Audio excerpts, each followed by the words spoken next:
नमस्कार दोस्तों, एक शायरी मुझे याद आ रही है। कल तलक जो झेल रहे थे अंग्रेजों की लाठियां, बेबस बेसहारों पर रंगरेजों की लाठियां। दिल्ली की सड़कों पर जो देखा, बिहार की सड़कों पर जो देखा, वो कुर्सी की गद्दारी थी। छात्रों और नौजवानों पर जो बरस रही थी, वो लाठियां सरकारी थी। दोस्तों, बिहार में जिस तरीके से पुलिस ने बर्बरता की, जिस तरीके से दिल्ली में पुलिस ने बर्बरता की छात्रों पर, अब आंदोलन बहुत आगे बढ़ चुका है। 1974 में बिहार से शुरू हुआ संपूर्ण क्रांति के नारों के साथ छात्र आंदोलन ने देश की राजनीति में भूचाल ला दी थी। एक लंबा वक्त बीता और साल 2026 में शुरू हुआ ये आंदोलन, छात्रों का ये आंदोलन देश की मौजूदा सत्ता में बैठे सत्ताधीशों की कुर्सी को डगमगाने लगा है। आज दोस्तों, दिल्ली से लेकर बिहार तक जिस तरीके से पुलिस ने बर्बरता की है, जिस तरीके से लाठियां चटकाई है छात्रों पर, इस रिपोर्ट में आपको सब कुछ बताएंगे। नरेंद्र मोदी की सरकार कैसे डगमगा रही है, बिहार में सम्राट चौधरी की सरकार कैसे डगमगा रही है, यह सब कुछ समझने की जरूरत है। क्योंकि जो लाठियां बरस रही है छात्रों पर, वो लाठियां सिर्फ एक छात्र पर नहीं, बल्कि करोड़ों छात्रों के उम्मीद पर सरकार की लाठियां बरस रही है। दोस्तों, यह आंदोलन शुरू कैसे हुआ? नरेंद्र मोदी को सत्ता में आए 12 साल हो गए। चुनाव जीतने से पहले साल 2014 से लेकर अब तक सरकार ने जितने वादे किए, उन वादों में छात्रों के लिए, युवाओं के लिए बड़ी बड़ी बातें तो थी, लेकिन वादों को पूरा नहीं किया गया। देश में बेरोजगारी इतनी है कि छात्र और नौजवान जो पढ़ाई करते हैं, नौकरी की तैयारी करते हैं, उम्र बीत जाती है लेकिन वैकेंसियां नहीं आती। परीक्षाएं होती है तो पेपर लीक हो जाता है। और इन सब के बीच नरेंद्र मोदी के इस 12 वर्षों की सरकार के कार्यकाल में पेपर माफियाओं की बहार रही। दोस्तों, खबरों को विस्तार से बताएं इससे पहले आपको यह बताते हैं कि जिस तरीके से नीट के पेपर पहली दफे लीक हुए, बिहार से एक व्यक्ति की गिरफ्तारी हुई थी। नाम संजीव मुखिया था। ये बिहार के मुख्यमंत्री नीतीश कुमार के गृह जिले नालंदा के रहने वाले हैं। इनके विरुद्ध जब कार्रवाई हुई तो यह कहा गया कि नीट पेपर लीक के सबसे बड़े माफिया को दबोच लिया है सीबीआई ने। लेकिन आज उसे बाइज्जत बरी कर दिया गया है। सीबीआई ने कहा है कि संजीव मुखिया के खिलाफ कोई एविडेंस नहीं है, कोई साक्ष्य नहीं है। सोचिए कि आज पेपर लीक करने वाले माफियाओं का सीना कितना गर्व से चौड़ा हो रहा होगा। सरकार बेशर्मी की कितनी हदें पार कर चुकी कि एक वक्त जब कहा गया कि हमने सबसे बड़े किंगपिन को गिरफ्तार कर लिया है, हमने पेपर लीक माफिया को दबोचवा लिया है, और आज सीबीआई कह रही है कि हमारे पास कोई साक्ष्य नहीं है। ये हालत है और यही वजह है कि देश भर के छात्रों का भरोसा सरकार से उठा। छात्रों की मांग पहले ही थी। जब साल 2024 में नीट का पेपर लीक हुआ, छात्रों ने तब से यह मांग रखी कि जिम्मेवारी तय होनी चाहिए, जिम्मेवार व्यक्ति को सजा मिलनी चाहिए, जिसके कंधे पर शिक्षा विभाग की जिम्मेवारी है, जवाबदेही है, उसके विरुद्ध तय होने चाहिए कि अगर पेपर लीक हुआ तो उनकी कुर्सी जाएगी। यही वजह है कि धर्मेंद्र प्रधान के इस्तीफे की मांग पूरे देश भर में वर्ष 2024 से शुरू हुई और जिस तरीके से पूरी कार्रवाई मीडिया में चमकवाए गए, फ्लैश करवाए गए कि हमने ये इसको दबोचा, उसको दबोचा, जब कोई कार्रवाई इतनी बड़ी नहीं हुई कि पेपर माफियाओं का कमर टूट सके, तब छात्र सड़क पे उतर गए। छात्र संसद के मार्च को करने का फैसला कर लिए और छात्र जब सड़क पर उतरे तो सरकार ने सोचा कि छात्रों के इस आवाज को रोकना जरूरी है। ये नहीं देखा कि इस आंदोलन के पीछे जो छात्र हैं उनका मकसद राजनीति करना नहीं है, उनका मकसद सरकार से लड़ना नहीं है, उनका मकसद सिर्फ एक है कि जवाबदेही किसकी होगी।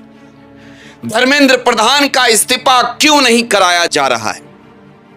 दोस्तों, यही वजह है कि दिल्ली में छात्र जब संसद मार्च करने के लिए निकले तो सरकार ने पुलिस तंत्र का इस्तेमाल किया।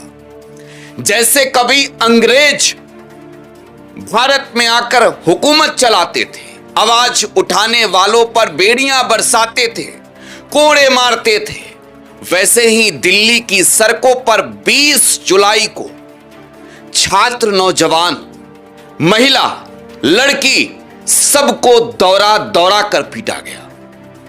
पुलिस ने जिस तरीके की ज्यादती की, तस्वीरें इस बात की गवाही देती है कि सरकार ने इस आंदोलन को रोकने के लिए जिस तरीके का लाठी तंत्र का इस्तेमाल किया है वो क्रूरता की सारी हदें पार करने वाली है।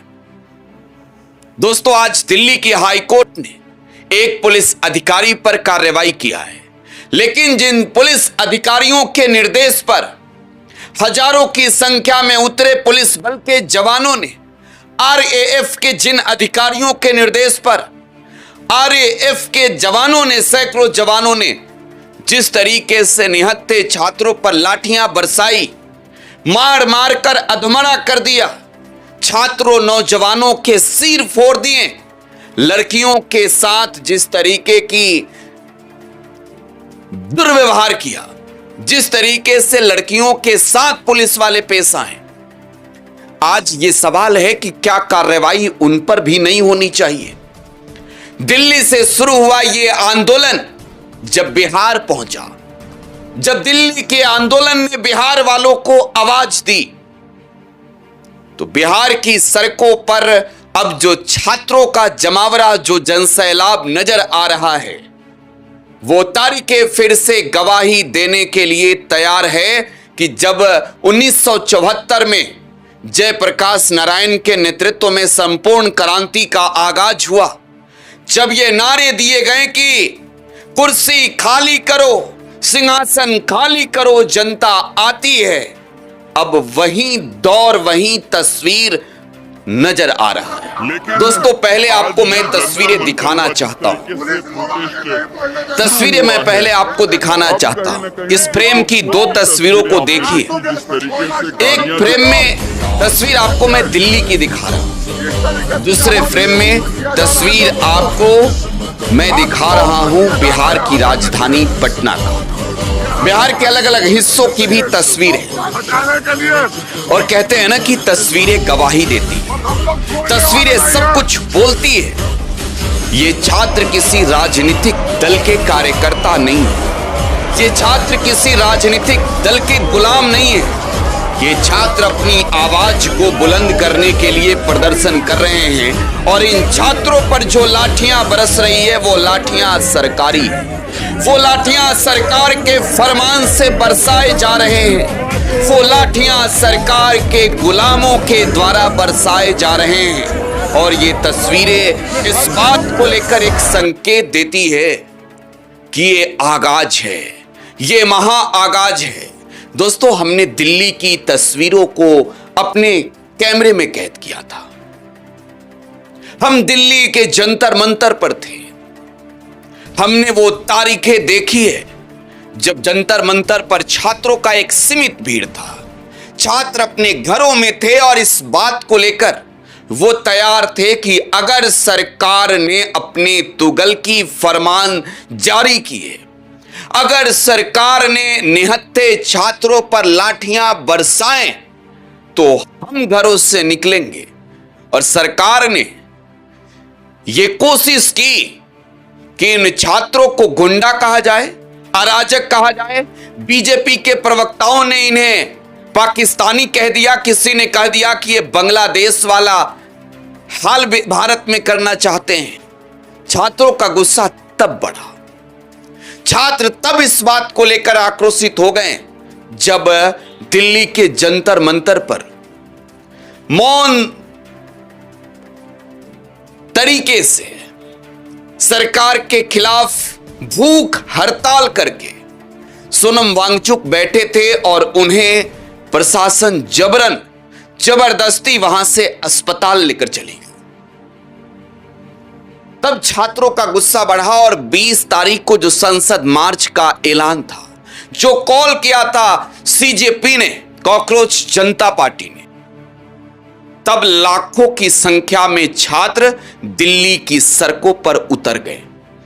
दिल्ली से शुरू हुआ यह शंखनाद बिहार तक पहुंचा। उसी आंदोलन ने कॉल किया कि बिहार वाले कहां बड़ा हो। बिहार के लोगों ने सड़क पर उतरकर प्रदर्शन किया। यह सिर्फ किसान और किसी एक व्यक्ति की लड़ाई नहीं है, यह लड़ाई छात्र और नौजवान की है। यह लड़ाई अपने हक की लड़ाई लड़ने वाले युवाओं की है। आप सोच रहे होंगे कि इस आंदोलन में पढ़ाई करने वाले छात्र कितने हैं। इस आंदोलन में उस उम्र को भी आप तलाश रहे होंगे जिनके घर में 2-4 बाल बच्चे होंगे, जिनकी शादी विवाह हो गई होगी। उस आंदोलन से यह भी आवाज आई कि आज मैं छात्र नहीं हूं, लेकिन मेरा लाडला, मेरा बच्चा तो छात्र है। हम अपने बच्चों के भविष्य के लिए इस प्रोटेस्ट में शामिल हुए। दोस्तों, बिहार में पुलिस अब कार्रवाई में जुटी है। 117 ऐसे लोगों की तस्वीर पुलिस ने जारी की है, जिन तस्वीरों के सहारे उन्हें ढूंढा जाएगा। पटना में जिस तरीके से प्रदर्शन के दौरान तोड़फोड़ भी हुए, इसके लिए उनकी जिम्मेवारी तय की जाएगी। लेकिन पेपर लीक कराने वाले धर्मेंद्र प्रधान जैसे मंत्रियों के इस्तीफे नहीं लिए जाएंगे। बिहार में अब इस आंदोलन की आग बहुत तेजी से बढ़ रहा है।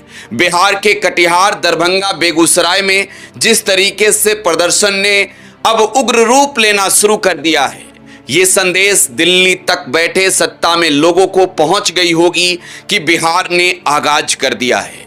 खैर, राजनीतिक प्रतिक्रियाएं भी आई है।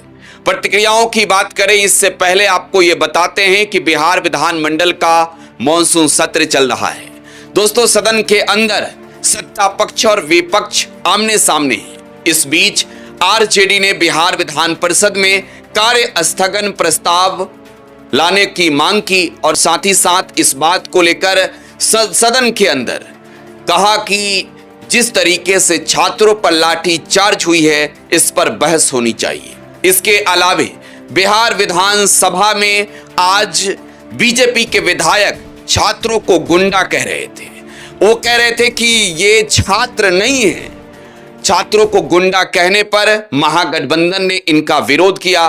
सदन की कार्यवाही रोकनी पड़ी। हालात ऐसे बन गए थे कि सदन में विपक्ष और सत्ता पक्ष आमने सामने था। अब ये बातें क्यों आई, आपको ये बताते हैं। ये बातें इस वजह से आई कि बिहार विधानसभा के सदस्य जो भारतीय जनता पार्टी के हैं, वो भी इस आंदोलन के शिकार हो गए। उन्हें इस आंदोलन में छात्रों का आक्रोश झेलना पड़ा। बीजेपी और सत्ता में बैठे लोगों ने इस आंदोलन में शामिल छात्रों को गुंडा इस वजह से कहा कि धर्मेंद्र प्रधान का थोड़ा बहुत बचाव हो सके। लेकिन छात्रों के इस मूवमेंट के आगे सरकार झुकी हुई है। पहले बिहार विधान परिषद की अंदर की जो बातें थी वो सुनवाते हैं, फिर बिहार विधानसभा की और साथ ही साथ नेताओं के कुछ बयान भी सुनिए। मैंने अपना कार्य स्थगन प्रस्ताव, जो लोकतांत्रिक अधिकार है हमारा, उस अधिकार के तहत कार्य स्थगन प्रस्ताव लगाया। और जब कार्य स्थगन प्रस्ताव आ जाता है तो आप इसको मानिए ना मानिए, ये तो नियम के हिसाब से आपका अधिकार है। महोदय, यहाँ बहुत सारे लोग 1974 आंदोलन के हैं, चाहे भाजपा में हो, हमारे में हो या जिसमें भी, मगर जिन लोगों ने 1974 का आंदोलन नहीं देखा है, वो आंदोलन किसी पॉलिटिकल पार्टी का आंदोलन नहीं था। अच्छा, आप बैठ जाइए। क्या था? ठीक, अच्छा, आपकी बात आ गई, आपकी बात आ गई। अरे आपकी बात आ गई। हम कभी भी आपके तरह उठ के इंटरप्ट नहीं करते हैं, और विचार को दबाने का सिद्धांत और नीति उसी का है जो फासिज्म की तरफ जा रहा है, जो तानाशाही की तरफ जा रहा है। ये अब आप देख लीजिए, फिर उठ गए। बैठिएगा।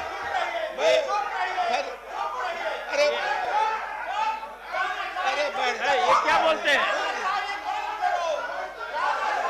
अरे बैठो ना, बैठ। अरे बैठ। आप लोग इतना, अरे भैया, अरे ठहरे, अरे आजा, ठीक, अरे शांत रहे, आजा, ठीक है भाई। अरे भैया आप मंत्री, अरे भैया आप अरे सुनिए महोदय, आपका संरक्षण चाहते हैं, बात कर रहे हैं। महोदय, मुझे ताज्जुब होता है, ये मंत्री हैं, मंत्री का दायित्व भी समझते होंगे, और अगर हम अपनी बात रख रहे हैं, अब देख लीजिए महोदय, 1974 का जो छात्र आंदोलन था, वही आंदोलन पूरे देश में फिर होने जा रहा है और हो रहा है। और जिस तरह से छात्रों के खिलाफ लाठीचार्ज, मारना, पीटना, जेल में ठूसना, एक दिन आपको भी ठूसा जाएगा, भ्रम में मत रहिए। सुन लीजिए, आपका जो छात्र द्वारा आंदोलन हो रहा था के नाम पर, हम डकबांगला चौराहा के पास मेरी गाड़ी लगी हुई थी और हमला हुआ।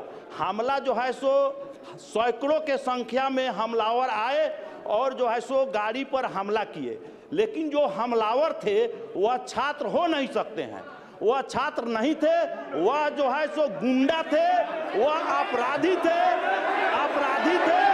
और जो है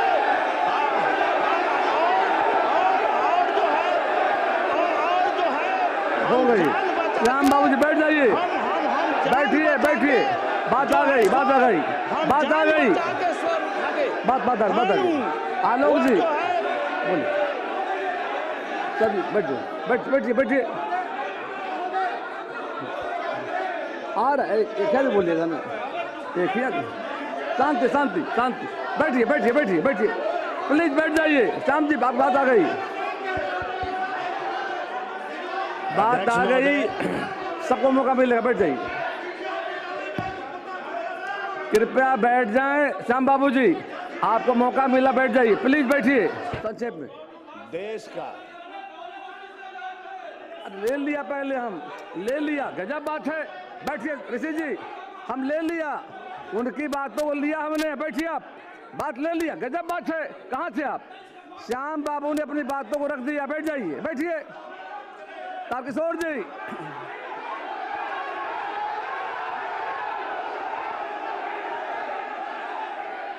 कृपया सदन, कृपया शांति बनाए,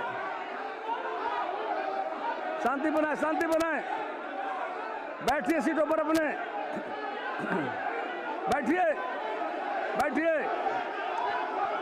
प्लीज बैठ जाइए, कृपया शांति बनाइए, बैठिए अपने सीटों पर। देखिए, कल जो पटना में प्रदर्शन हुआ वो सिर्फ मांग थी कि धर्मेंद्र प्रधान जो देश के शिक्षा मंत्री हैं उनके इस्तीफा हो। 152 बार परीक्षाएं लीक हुई, आखिर रिस्पॉन्सिबिलिटी तो कहीं फिक्स होगी। जिम्मेदारी तय करना भारत सरकार नहीं चाहती है। लेकिन कल जो हुआ और बच्चों को कोतवाली में जिस तरह से डिटेन किया गया और अभी तक उन बच्चों को वहां रखा गया है, वो बच्चे कौन हैं? उसमें रिक्शा पुलर भी हैं, उसमें बच्चियां जो इलाज कराने गई थी उसके पास पुर्जा है वह भी है। सबको रिमांड पर लेने की तैयारी है। उससे 25 से 30 अल्पसंख्यक वर्ग के बच्चे हैं, पूरी संख्या लगभग 50 के आसपास है। सत्ता का बहसीपन इस तरह से नहीं होना चाहिए।